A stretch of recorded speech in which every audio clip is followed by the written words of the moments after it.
Really? Sure. Why not?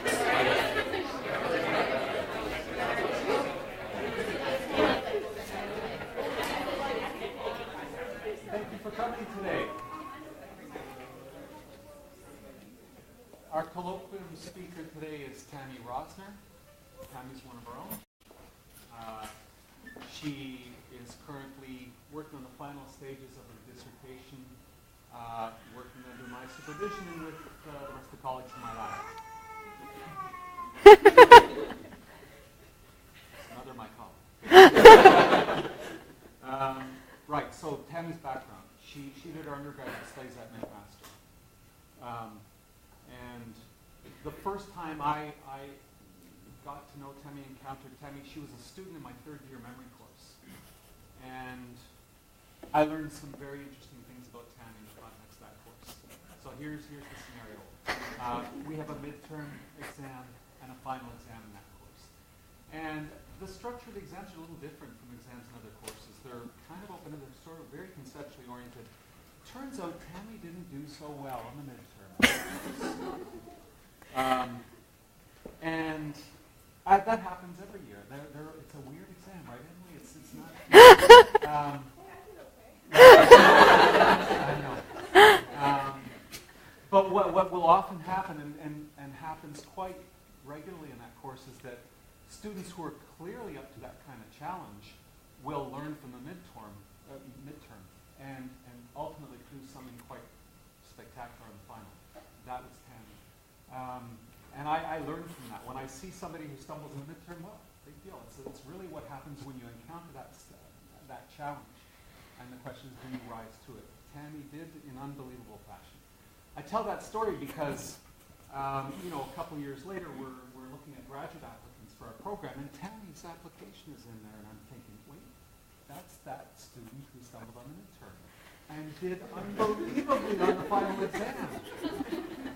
And to me, that says she's really smart and she's really hardworking, and that's who we look for when we look for graduate students. So that led me to have a chat with Tammy to find out what her interests were. It's interesting because she was quite frank. She said, well, yeah, I'm actually interested in clinical psychology. That's my primary interest. But I'm not applying to a clinical program right now. I'm kind of thinking a year down the road, wasn't it? And so I said, she's smart, she works really hard, it doesn't matter to me. If you'd like to come into our program and do some research in my lab, we'll just see how things go. And so it was kind of a dip your toe in the water for experimental psychology at that point. In the course of her first year of graduate studies, everything she touched turned to gold. Okay, it's one of the, and I know it's not, that doesn't always happen. Sometimes research is a hard go. But in the first year, Tammy did research, and she effectively, I'll call it, discovered like 3 brand new effects, each one of them worthy of investigation in their own right. She now has published papers with formative research on each of these 3 effects. And so, of course, the next thing that happened, you could sort of write the rest of the story from there. You might imagine what the rest of the story might have been. You'd probably be wrong because within 2 years, she decided, hey, I got into a clinical program. I'm going to do clinical research now. So actually, Tammy was here for 2 years, did wonderful research, but then actually found an opportunity to do what she had originally intended to do. So off she went to Waterloo, spent 2 years in Waterloo's clinical program, and lo and behold, decided that, you know what? I think McMaster's okay. I'm going to go back.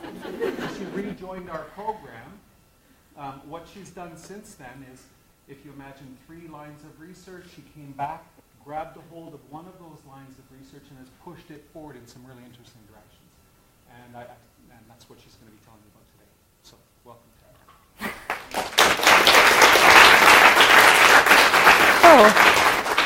Well, thank you for that introduction, Bruce. He said a lot of things that I may not necessarily agree with about myself, but I appreciate it all the same. So today what I'm going to be talking about is processing fluency as an encoding heuristic. And before I get started, I want to define what I mean by fluency, since I know a lot of people in this room may not have heard that word before. If you have, it's not in the context of cognition research. And all I mean by that is easy processing. So when a face or a word or a scene is easier to process than others, we say that that item is more fluent. And what I'm going to be talking about is how that fluency can be used as a heuristic for encoding information. But before I get started, I want to give you a more concrete example, I want to give you a bit of an outline as to what I'm going to be talking about, just kind of the three bigger chunks of my talk. And the first thing I'm going to touch on is how fluency can be used at the time of test or at retrieval. So when we're trying to remember the information we've already learned, how fluency can impact how we remember that information. The next thing I'm going to talk about is how fluency can be used at the time of study, or when you're actually trying to encode or take in that information. And then the last thing I'm going to be talking about is combining the two, so looking at how fluency at both study and test can be used together to produce memory performance. So first, I want to touch on fluency at test, or the time of retrieval. And before I get into that, I want to give you a more concrete example of how you might experience and use fluency in everyday life, because chances are things are fluent to us all the time, and even though we don't notice this, it helps us navigate through the world around us in an easy and efficient way.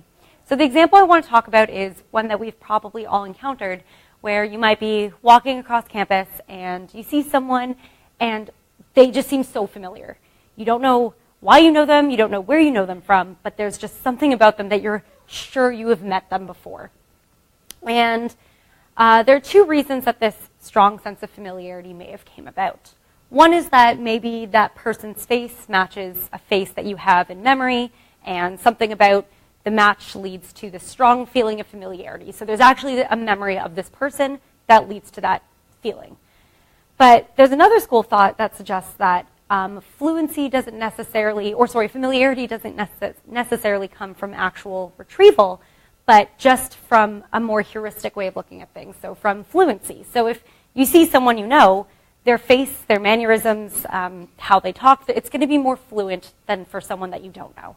And so it could be that because this person's face was really fluent, something cues your brain to tell you that you already know that person. So you don't actually experience the fluency itself or the attribution process, but you attribute that fluency to familiarity and come to the conclusion that you must know this person from somewhere. And sometimes that is the case. You might, after a couple of thoughts, realize, oh, right, I TA'd that person 3 years ago. That's why they look so familiar. But sometimes you may have never seen that person before in your life. And for whatever reason, their features were really fluent, even though you had never seen them before. And so that's what I want to talk about in a bit more detail, these illusions of familiarity or false recognition, when we think that we know something when really we don't. And another more concrete example of this is déjà vu. So again, this is probably an experience that we've all had before, where you're in a situation and all of a sudden you feel like, I've been here before, we've done this before, this has already happened. But of course, it's not that you can predict the future. It's just that for whatever reason, in that moment, your brain processes that situation more fluently, and maybe that fluency is unexpected. So you experience that fluency as familiarity. So all of a sudden you feel like you've already done this, even though, of course, you haven't, because that's not how things work. Then again, I guess it depends on your beliefs, but generally speaking, I think it's safe to say that it's not that you can predict the future. And even in those moments of déjà vu, you can't predict what comes next. It's just that you feel like you know that this has already happened. And before I get into anything else data-wise, I want to talk just about basic recognition and recognition memory tasks, because I realize that not everyone here may have actually looked at recognition memory data before. And so in a standard recognition memory task, participants come into the lab and they complete a study phase, where they're asked to learn a bunch of items, maybe faces, pictures, scenes. In all the examples I'm going to be presenting today, participants are going to be asked to remember words.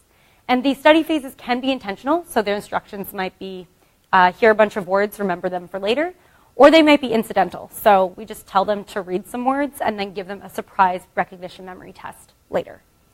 And after the study phase, participants will then complete a recognition memory test, where they are given words, both words that are from the study phase and completely new words, and asked, did you see this word before, yes or no? And so, as you might expect in that recognition memory test, there are two study statuses of an item. There are old items, so items that were shown at the time of study, and new items, items that are only being shown at test, and they're new within this experimental context. And then there are two possible answers participants can provide. They might say an item is old. Yes, I remember it from before. Or they might say an item is new. No, I don't think you didn't show this to me before. And so, although there are 2 possible answers, there are 4 possible responses based off of the crossing of study status and answer. And so, for the old items, participants might correctly call an old item old. And that response would be a hit. So a hit is a correct old response to an old item, verifying, yes, this is an item that I saw at the time of study. Alternatively, participants may look at an old item and not remember it from before and call it new, and we call that response a miss. For the new items, again, participants can respond old or new, and if they respond old, we call that a false alarm. So a false alarm is an incorrect old response to a new item. You look at an item, you feel like you remember it from the study phase, but it actually wasn't there. Then alternatively, they can correctly respond to a new item as new, and we call that a correct rejection. So there are 4 possible responses, but what we focus on in the recognition memory domain are just the old answers, so the hits and the false alarms. And so you might be sitting there thinking, but wait a minute, you're ignoring half of your answers. How could you be ignoring those new items? And this is just because it's not because the new responses aren't important. It's just that they provide redundant information to those old answers. So to give you a more concrete example, when we measure hits and false alarms, we measure it as a proportion. So the hits are the proportion of old items called old.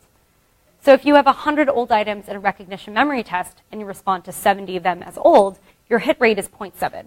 So then automatically your false alarm rate is 0.3 because it'll be 1 minus the hit rate. So again, sorry, not the false alarm rate. Your miss rate will be 0.3. There you go. So the miss rate and the hit rate are directly proportional to each other, as are the false alarm and correct rejection rate. So looking at those new responses doesn't provide any new information, so we just look at the old responses, the hits and the false alarms. So before I continue, I just want to check, does anybody have any questions about this? Because if this makes no sense, then the rest of my presentation will be useless. Okay, perfect. Oh, yeah, Sigal. From a benefits perspective, wouldn't hits and corrects be the same and false and miss be the same? Not necessarily, because you could have like a 100% hit rate and a 0% false alarm rate. You can have a 70% hit rate and a 20% false alarm rate. So basically, the misses and the false alarms are not proportional to each other at all. So they do provide different information, just because it kind of depends on things like how memorable the items themselves might be, how many items you had at study. So if you have like only 10 items in a study phase, chances are you're going to have a really high hit rate and a really low false alarm rate. Whereas as the study list gets bigger, hit rate might go down, false alarm rate might go up, and the miss rate will change based on the hit rate, but will be completely independent of the false alarm rate. Because, yeah, so it's basically how you respond to old items and how you respond to new items are not dependent on one another. That's another way to look at it. Does that make sense? Okay. Any other questions? Okay. So, like I said, what I am interested in talking about right now are illusions of familiarity. So when we incorrectly recognize a new item as old. And so I gave you a couple of examples of that, such as recognizing someone that you've never seen before, or déjà vu. But we can also produce these effects experimentally. And so one of the more classic effects, or examples of this, is what's colloquially known as the Jacobi-Whitehouse effect. This is an effect that was reported by Jacobi and Whitehouse, to no one's surprise.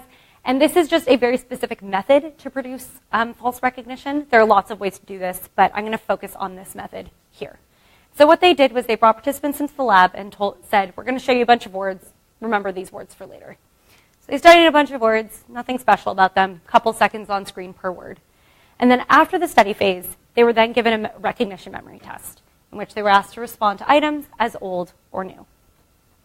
And so what they did here was they manipulated Fluency to try to produce false recognition for some items and not others. And the way they did that was through word repetition.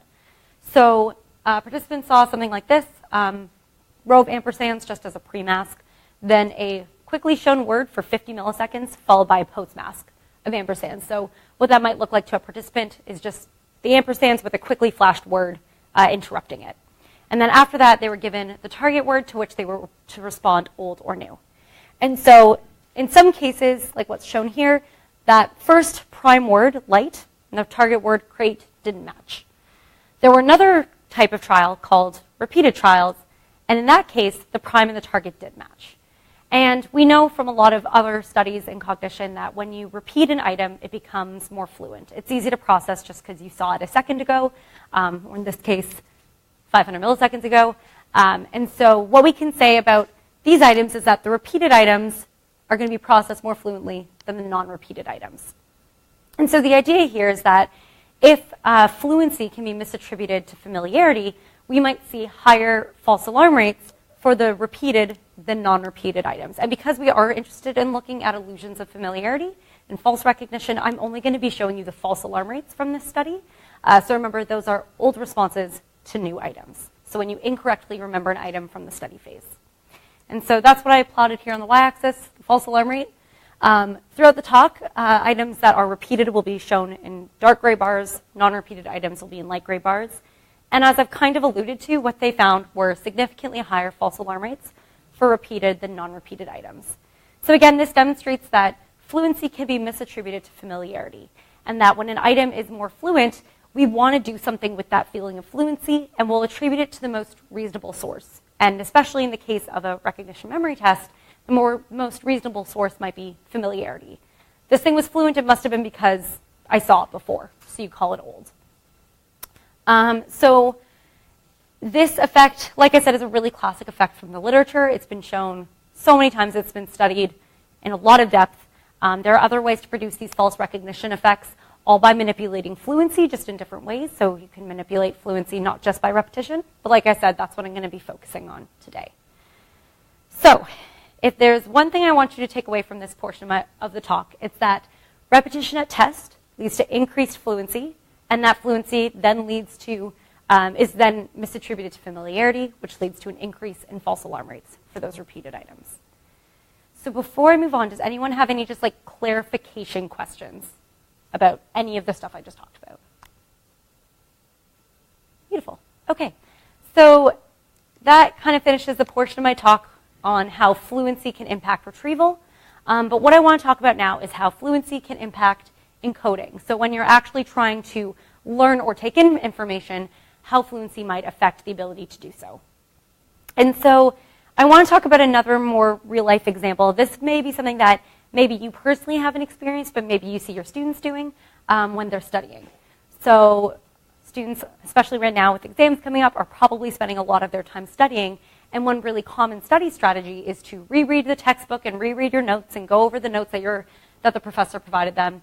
And when that happens, when, let's say, a student is rereading their notes, those notes are something that they know already. You wrote them. So whatever comes next is going to be really predictable to you because it's in your own words, something that you already wrote down. So as you're reading these notes, you might get this sense that, oh, this all makes sense. This is really easy. I get this. Close your book, put it away, and then when you go to take the test, you don't do too well. And one reason behind this might be because you didn't actually study very well. You didn't think critically about the information. You just kind of reread the information. Or as someone in my area might put it, that information was just really fluent. And so you felt that you already knew it from before. And if you already know something, then why would you bother remembering it? You already know it. You don't need to re-encode it. It's already in your memory. And so this idea is one we want to look at in a bit more detail, particularly looking at how repetition can impact the ability to encode new information. And so this led to one of those studies that Bruce alluded to in his introduction, where we found something that we're here going to call the encoding effect. And participants in this experiment came into the lab. In this case, it was an incidental memory task, so they weren't told they were in a recognition memory experiment. They were just told, we're looking at the effect of repetition on word naming ability. And so what they saw in every trial was fixation cross followed by a 500 millisecond green prime word, blank screen, and then a 1 second target red word. And their instructions were to read the red words aloud as quickly and accurately as they could. As you might expect, half of the trials were repeated and half were non-repeated. So this is kind of similar in terms of what I showed you earlier with the Jacobi-Whitehouse effect, except here we're manipulating repetition at the time of study. So when we're actually asking participants to learn information, rather than at the time of test when they're retrieving information. Though, to remind you, they're not doing any intentional learning here. So any effects of memory that we see are just more automatic processes that allow us to take in and learn information, not the actual effort of someone to learn the information itself. So they completed the study phase, and then they were given a surprise recognition memory test where they were shown single words and asked, is this word old or new? So again, we weren't manipulating repetition here. We were just interested in seeing how repetition impacts the acquisition of information, which we're studying now during the test phase, because otherwise we can't really measure what you've learned. And just to remind you, the way that we classify our responses, if a participant responds old to a word and that item was present at study, it is an old item, we call that response a hit. Alternatively, the item may not have been present, it may have been absent at study, it's a new word, we call that old response a false alarm. So here, because we are more interested in the impact of repetition on encoding, we're going to focus in on those hit rates this time around. So I don't really care about responses to new items, just responses to old items. And so what I plotted here now is the hit rate on the y-axis. And again, repeated items are in dark gray bars, non-repeated in light gray bars. And what we observed was kind of surprising at the time, but we saw better memory for non-repeated than repeated items. So this is better memory for items seen once at study than items seen twice at study, which is kind of weird because you would expect that if you see something more times, obviously you're going to remember it better. But our results show that that's actually not the case. But before we got too carried away with these results, we wanted to make sure we could replicate them and also rule out some possible confounds in our design. So one possible reason that we found this effect is not necessarily because those non-repeated items were actually better encoded, but just a function of our experimental design. So to remind you, at the time of study, participants saw green prime words and red target words, and then at test, they were responding to red target words. And so if participants saw a non-repeated word such as house, and they remembered it from the time of study, chances are they're only going to remember it as one of these red words, because that's the only time they saw it. And so that's a really easy old response. Yes, I remember it. I read it aloud. It was a red word. This is old. Alternatively, for those repeated words, such as drive, participants might remember that word as a red target word that they read aloud, but they may also remember it as a green prime word that they didn't read aloud, and they may only remember it as a green prime word. So let's say you're a participant in this study, you see the word drive and you think, I do remember it from the study phase, but it was green, I didn't read it aloud, I don't know if I should be calling this old, so I'm going to call it new. So in this case, it might not be the fact that participants were encoding non-repeated items better, but just that the way we were testing them made it seem like they were remembering those items better, when in fact there was no difference, or maybe even better memory for those repeated items. So in effect, our design might just be driving those hit rates down. So we wanted to rule that out, and to do so, we just changed all of our words to white words. So now at the very least, color can't be used as a function to help remember, or help participants to remember words. It can't confuse them. If you remember the word house or drive, you're going to remember it as a white word because that's all they saw. And so despite that change, we still found better memory for non-repeated than repeated items. So this effect is replicable, and it can sort of withstand this possible issue of source memory. So again, we're seeing that items seen once are better remembered than items seen twice. So at this point, we wanted to try to break our effect, to see if we can, to help us understand a bit more about what might be going on. And one thought that we had was, for those repeated items, sure, they're shown 2 different times, but there's nothing between them. So maybe, even though it's shown 2 different times, it's only being encoded as one item in and of itself. And we wanted to try to separate those occurrences out in memory. And so what we did for our next experiment was manipulate item separation. So in this experiment, participants saw something very similar to what I've already shown you, except now for every trial, there were 2 green prime words and then a red target. So I'm going to show you the repeated items now. There were 2 different between subject conditions. Participants in one condition saw something like this. They might have seen a green prime word, followed by another green prime word, and then finally a red target. And in this case, the item was repeated, but with this irrelevant other prime word in the middle. And we call this the lag 1 group because there was 1 item between the repetitions. We also had a lag 0 group where, again, we had 2 green prime words, but now the repetition was immediate. So there are 0 items between the repetitions. So functionally, this group was basically the same as all the other experiments I've shown you before. The only difference is just this irrelevant green prime word. For the non-repeated items, participants in each group saw the same thing, just 3 words, 2 green primes, and a red target, none of which matched. So what we predicted for this experiment was that for that lag 0 group, we might see better memory for non-repeated than repeated items again, because like I said, functionally it's the same as what we've done before. But maybe for this lag 1 group, because we're now separating out those repetitions, you might see better memory for the repeated than non-repeated items, or at least equal memory. So we might break or even reverse our encoding effect. So what we found, like I said, for the lag 0 group, we found better memory for the non-repeated than repeated items. So again, we replicated our effect, always a good thing. But we found the exact same thing for the lag 1 group. No difference between groups. So what we can see from this is that the encoding effect is robust, it's replicable, and in general, we're seeing that for whatever reason, immediate or even almost immediate repetition is leading to poor encoding of item information. And so, again, the takeaway I want you to have from this portion of my talk is that repetition at study leads to increased fluency and, in this case, decreased hit rates for those old items at the time of study. Okay, are there any questions at this point? Sorry, I think I've been talking a little fast. But if anybody has any questions here, just clarification. Okay, perfect. So that brings me to the last part of my talk. So combining the two, so looking at how fluency at study and fluency at test impacts memory performance. And so to kind of summarize everything that we've talked about already, we know that repetition at study leads to increased fluency and a decrease in hit rates, and that repetition at test leads to increased fluency and an increase in false alarm rates. And so one thing we can take away from this is that at the time of study, fluency impacts encoding for whatever reason. You get poor encoding of fluent items. And then at test, fluency impacts retrieval because fluency can make you think that you've seen something that you actually haven't before. And so while these two effects may be two completely separate things, what I want to propose today is that they're actually due to the same process. So to put that in a bit more detail, what I've already talked about is for these increased false alarm rates, when an item is more fluent at the time of test, that fluency is misattributed to familiarity, which leads you to call an item old incorrectly, and we see that increase in hit rates.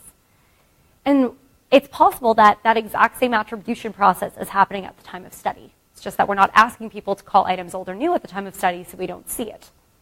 But it may be the case that at the time of study, repetition is again increasing fluency, and that fluency is processed or misattributed to familiarity.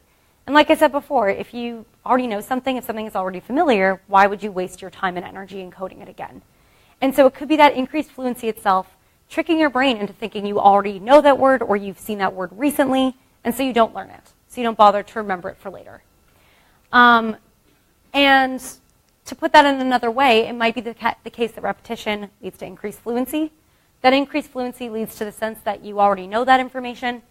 So at the time of study, when that fluency is experienced, you don't encode the information, producing our encoding effect. And if that fluency is experienced at the time of test, you get an increase in old response, creating the Jacobi-Whitehouse effect. And so what we aimed to do next was try to look at how repetition can impact both encoding at the time of study as well as retrieval at the time of test, and generally see if we can see both of these effects in one experiment. So what we did was pretty similar to what you've already seen. Participants saw a fixation cross followed by a green prime, blank screen, and a red target. And then, again, some of these items were repeated and some were non-repeated. At the time of study, participants were instructed to read the red words aloud as quickly and accurately as they can. At the time of test, they saw the exact same stream. So again, now we're manipulating repetition at study and test. But at test, they were asked, is the red word old or new? And so what we predicted was, like I said, to get both the encoding and Jacobi-Whitehouse effects. So, so just to remind you how we classify our responses, if a participant responds old to an item, we consider, and that item was actually present at study, it is an old item, that response is a hit. If that item was absent at study, it's a new item, that response is a false alarm. So now we're going to be looking at hits and false alarms together. So what we predicted was, well, we know that repetition during the study phase has an effect on hit rates, such that we get higher hit rates for non-repeated than repeated items. And we also know that repetition at test has an effect on false alarm rates. So we expected to get higher false alarm rates for repeated than non-repeated items. And overall, what we expected to find, just to reiterate, was both higher hit rates as well as lower false alarm rates for non-repeated than repeated items. And overall, better memory performance for items seen once than items seen twice. Any clarifying questions? Okay. So what did we actually find? So here on the y-axis, what I plotted now is a bit different. It's just the proportion of old responses because, again, now we're looking at hits and false alarms at the same time. That's just the proportion of old responses to either old or new items. And so what we found for the false alarm rates was the Jacobi-Whitehouse effect. So we were able to replicate this classic effect where we found more false recognition for, or higher false recognition for repeated than non-repeated new items. However, we did not get our encoding effect in this experiment. And just to kind of put this in perspective, there are a lot of experiments that we ran that I have not shown you today where we found the encoding effect time and time and time again, even when we were trying not to. When we were trying to break the effect or reverse the effect, it's really hard not to find this effect. And yet here, we didn't. And the reason for this is because our manipulation at test, having items repeated and non-repeated at test, impacts not just the new items, but the old items as well. So let's say you have an item at study that's repeated. Let's say you see cloud, cloud. What I proposed is that repetition leads to increased fluency. You feel like you already know that word, so you don't bother encoding it. But at the time of test, you also see cloud, cloud. And now that increased fluency again makes you feel like you know this word that you saw it before. So you call the item old. Not because you actually remember it from before, but because of that heuristic, that use of fluency that makes you feel like this item is old, even if you didn't actually encode it. And so what we're seeing is that the effect of repetition at test might be overshadowing the effect of repetition at study, which led to a bit of a roadblock in this study of this set of experiments. And what I do want to emphasize now is that we did find a way around this, that we did find a way to find both our encoding effect and the Jacobi-Whitehouse effect in the same study. I would go into more detail, but one of my lab mates last week threatened to leave colloquium if I went into that experiment just because it's really complicated methodologically. The data are really complicated. So at this point, just take my word for it that we were able to find both of these effects in one study, and I'm happy to talk about it in more detail if you have any questions after. But it does seem that we have evidence to suggest that this may be what's going on, that repetition leads to increased fluency, and when information is being encountered, that could be used as a heuristic, where if we try to encode everything that we see in the world around us, that would be a lot. Like it's just not, something that our brains will be able to do to encode everything we see and encounter. So instead, we do need to use heuristics to decide what is important to remember and what we could probably not worry about remembering. Because if you already know the information, why would you waste those resources? And so it could be that what we're doing here is taking advantage of that heuristic and tricking the brain into thinking that, this word was fluent, so I don't need to remember it. It's fine. I already know that. And then at the time of test, that same heuristic or that same attribution process could be leading to an increase in old responses.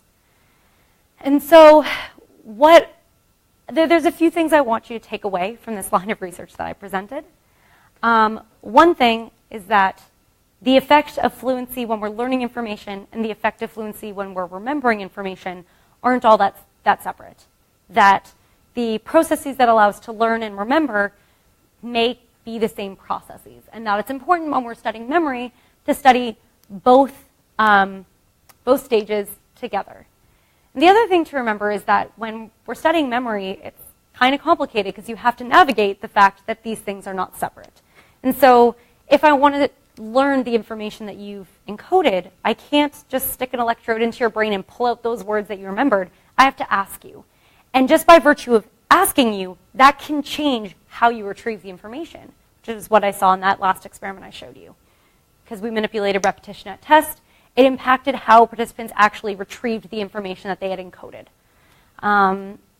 So that's something that definitely needs to be considered, that encoding and retrieval are not two separate processes.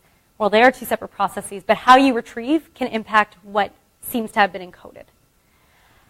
The other thing I want to emphasize, especially for people who are not in cognition, you might be sitting there thinking, well, I'm never going to see repeated words. Why are you telling me about this? This is a waste of time. And the reason is that by understanding how we can trick our brains, how we can take advantage of these heuristics that we use every single day, it can help us understand how our brains are able to allow us to navigate through the world. And there's a really good quote by Bruce Whittlesey from a 1993 paper, aptly titled Illusions of Familiarity, that I think really drives that point home that I want to share with you. Such illusions of familiarity are probably fairly uncommon in the ordinary course of events, but their occurrence provides valuable evidence about the ordinary source of feelings of familiarity. So by conducting this program of research, I can better understand how feelings of familiarity come about and how they can even impact the information that we learn in the first place. So just wanted to thank a few people, the first being my research supervisor, Bruce Milliken, along with the Milliken Multisensory Perception and Applied Cognition and in Education labs, because without them, as they can attest, this presentation looked a lot different 1 week ago. So I want to thank them for all of their feedback to make this presentation what it was. And also thank you for listening.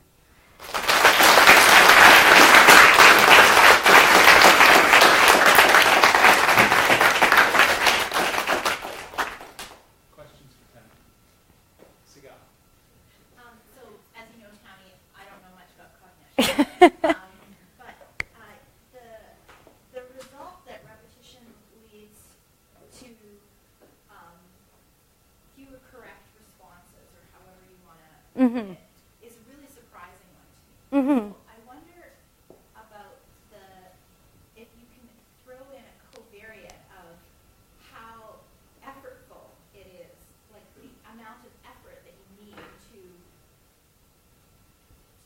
understand that information. How does that change things? Because I would guess that if it's challenging to understand and it was repeated, that repetition would still help you. Right. And so with words, I can see why it works. Yes. Fluency. But Yeah. I don't know that I believe that. I don't believe that. I wonder what would happen if you thought about effort. That's fair. So one of the things that we did look at, so I didn't talk about it, but during the study phase, we did collect response time. So when participants were naming those red words, we can see how quickly they were able to actually read the word. And when we analyzed the data, we did find a very classic priming effect where repeated items were named faster than non-repeated items. One of the things that we did want to look at was that our effect isn't just because it took a bit longer to name the non-repeated items. And so we did, what did we do exactly? We did, I think it was a split half analysis where we split our old repeated items into items that were named quickly and items that were named slowly. Same with the non-repeated items. So then we compared the quickly named non-repeated items to the slowly named repeated items. And on average, the slowly named repeated items were named more slowly than the quickly named non-repeated items, and we still get our effect. So in other words, response time, like even if you named the non-repeated items more quickly than average, you still remembered those items better than if you named the repeated items more slowly. But I think what you're getting at is, we were using words, that's really easy information. In fact, we used high frequency words. So these are words that are encountered every day. So it is possible, and this is actually something that I've been thinking about for the past couple days, is if we took not like low frequency or really rarely encountered words, would we still get this effect? Yeah, words that maybe were difficult to understand, or even in another language, would you get that? So with another language, I think that might be a bit difficult just because there's also like no semantic information. So I think that just memory would be bad overall, like it would be at floor. But in terms of the more difficult words, I don't know. It's possible that we might still get an effect because, if you see, I don't know, like, I'm trying to remember all my GRE words now. Like, if you see, like, verdant, that's a weird word. Probably a lot of first-year undergrads haven't seen it before, but it's still repeated. So just basic priming processes may help you name it a bit more quickly. So you might still see an encoding effect. It might be smaller than with high frequency words, or it might be not there at all. And that's a really great question. Yeah, thanks, Carl. I'm intrigued with the different pattern result for the manipulation in the learning phase and the combined condition. Yeah. So I'm a little bit confused on the exact combined word. So are you actually in the learning phase you present twice, in the testing phase you also present twice? Yes. So. Wow, that's 4 times, right? Yeah. It's 4 times, and even still. So, like I said, we were kind of able to separate out the effect of fluency at study and the fluency at test. And even for those repeated items, you did see them 4 times by the time you're responding to it at test, and we still saw lower hit rates for those repeated than the non-repeated items. For Jacobi's experiment, for the old item, did they repeat?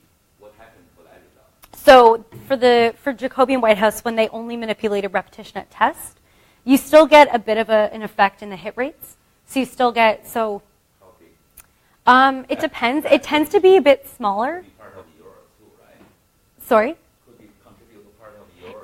It could. Like it is a bit smaller in that case because you also have the influence of how well were the items encoded at study. So it's not as clean of a measure of false recognition.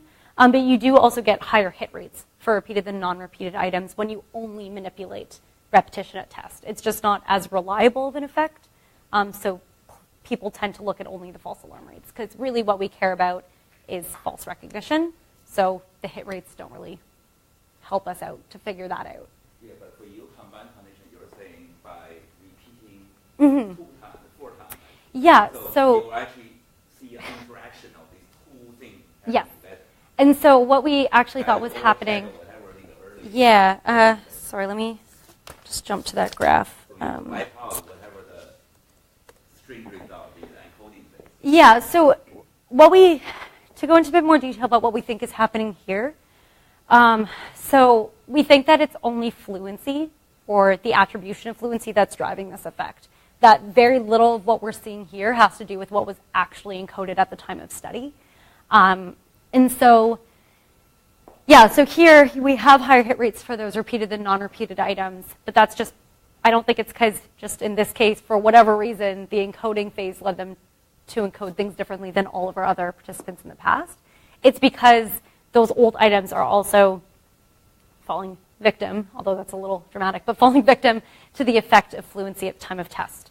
So it's that fluency itself that is leading to those old responses. I don't know if I'm answering your I wonder whether the new item will actually create some kind of strategy interference by having the new one repeated, so to interact with the old one. I don't know if, I'm saying if you do an experiment, like say, for new item you never repeat. Oh, I see. So that way is clean data about these 2 things together. Yeah, but then it's possible, like, I don't know how aware participants would be of that, but like if only old items are repeating, they could also just be using repetition. Oh, well, this item repeated, it can't be new. Like if they figure that out. So, because your new false alarm effect is much smaller than Jacobi. It is. And actually, I don't know what it was about what they did. I kind of looked through a lot of other publications of that effect, and in general, they tend to be about this size. For whatever reason, what Jacobi and Whitehouse did, it ended up being much larger than what's typically seen. Yeah. More of a theoretical question. Do you think there's a little like homunculus in the brain that No. I don't think that's what's happening. I don't know what it is that's like actually processing that fluency. So I don't really have a better suggestion. If I had more time, I might be able to figure that out. But just with what we have, like that's kind of the best we have. And I know that the way I've been talking about it does make it sound like there's a homunculus there. But I also know that that's not the best way to talk about cognition. So I kind of, yeah. Can I follow up on Alex's question? Sure. Yeah, then I'm going to push you a little further. Great. Ali said, so is there a homunculus in there? Is there anything outside of the domain that you're studying that suggests that something that something might be responsive to fluent or disfluent items that has an impact on I- stuff that falls I'm not sure if I know what you're getting at. I think I know what you're getting at. Are you referring to repetition suppression? Is that what you're referring to? So, I mean, one possible way to explain it is there's an effect more in like the neuroliterature where if you present things twice in succession, brain activity is lower for that second presentation than it was for the first. So it could be that there's something where like, because brain activity is lower, you don't encode it as well, where there's like more of a neuro explanation, and maybe that lower activity is kind of a response to fluency. I don't know for sure, and there haven't been really any studies connecting this effect to the repetition suppression effect, so maybe. I was curious, if repetition was always within trial, if you tested for fluency and test. Yes. Sorry, for encoding, right? Yes. I was curious if you have any idea of what it might look like if, say, you had house as a green prime word in one trial and then you have it as a target in a different trial.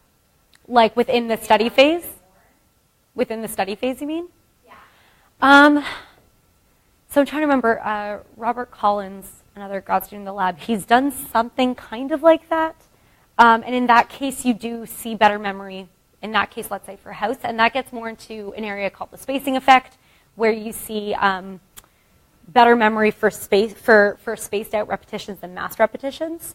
So I think that's more like reflective of that effect there. I don't know if that answers your question. Okay.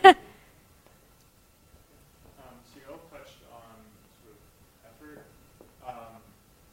and how that might affect your learning and encoding, but usually you're only willing to put effort on something if there's an incentive for you. Mm-hmm. And what better incentive than emotion? So what would happen if you run a similar experiment for words? I'm terrible with verbal memory, so I would do terribly. But what if you use like pictures of food, so like broccoli versus chocolate, right? There's an emotional attachment, and you might better than encode that. And then instead of saying, I know this, because as you're studying, you're more willing to say, I know this, if you actually don't care. Where if you care, then you're willing to put the effort in. Right. So something like chocolate, you might actually care more about, and you're going to want to saw that exact chocolate bar or something before. Yeah, I don't know. We haven't done any of our experiments with anything other than words.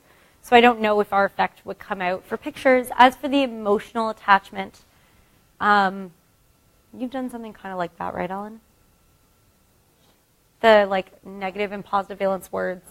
It gets really complicated just because there's a lot of, some people will say that you only remember negative valence words better or items better, and then some people say, well, you also remember negative and positively valenced items better than neutral items, so I don't quite know. In terms of the motivation aspect, one thing I do want to sort of reemphasize is that this was an incidental learning task. So participants weren't told to remember these items, so all the effects of encoding that we're seeing were just, what we happen to encode when we're not even trying.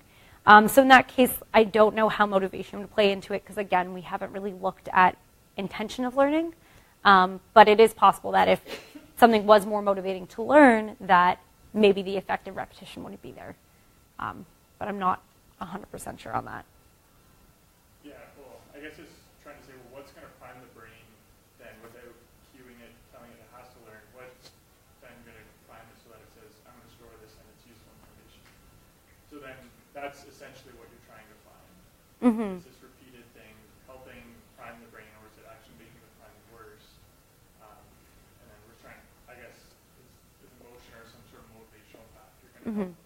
It might, yeah. Like I said, that's not something that we've looked at, and to be honest, I haven't read too much into motivation and memory, so I don't quite know how to answer that question in an intelligent way. But I would assume that if that motivation would change how participants might perceive the items.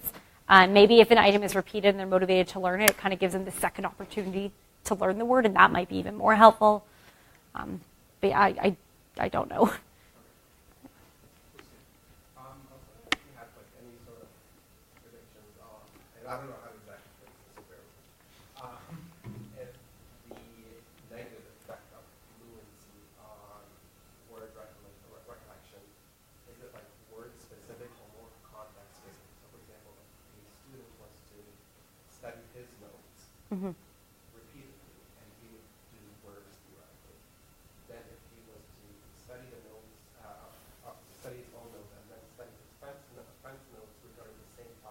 some context where it's phrased differently. Yeah. Would you predict to see the same kind of fluency effect? Maybe, but it might be attenuated. Because I think in that case, like, the actual content would be the same. Like, the underlying meaning of the information would be the same. So the meaning might still be fluent. Like, you're reading your friend's notes, you're like, oh, yeah, I know this. I already wrote this down. But then again, it could be that the wording that they use might be kind of weird, so you may have to think through it a bit more, and that might lead to deeper encoding and better learning of the item, because it's like, yeah, it's more effortful. Or what I would say is that because it's phrased in a different way, maybe the phrasing itself isn't more fluent, whereas the actual underlying information is. So I think there could still be like an attenuated effect, and may not be as strong as the encoding effect that we've been seeing. I'm just going to throw in great questions. I think I've heard you mention this maybe behind the scenes, but do you think that the work you've done has created a good framework for understanding desirable difficulties that I studied in the memory course? So for those of you that don't know, desirable difficulty is kind of this whole other area of research. It's mostly in the education literature, and the basic idea is that making studying situations more difficult. So like I said, if you space out your study sessions, it's going to feel like it's harder to take in that information than if you study everything all at once. And it could be helpful in kind of understanding these desirable difficulties, because at least within that literature, there's no real mechanism for it. Because sometimes they make studying or learning information more difficult, and you get worse memory, and sometimes you get better memory. And it's kind of like this difficulty is desirable because it led to a desirable effect. And it's not really as predictive, it's more just explanatory. So it could be that this framework can help explain things where, you know, if you make things more difficult to a certain extent, it lowers fluency, so you're better able to encode that information. But if you lower fluency enough to the point that the information no longer makes any sense, then it would also be hard to encode. So it could kind of help in that sense.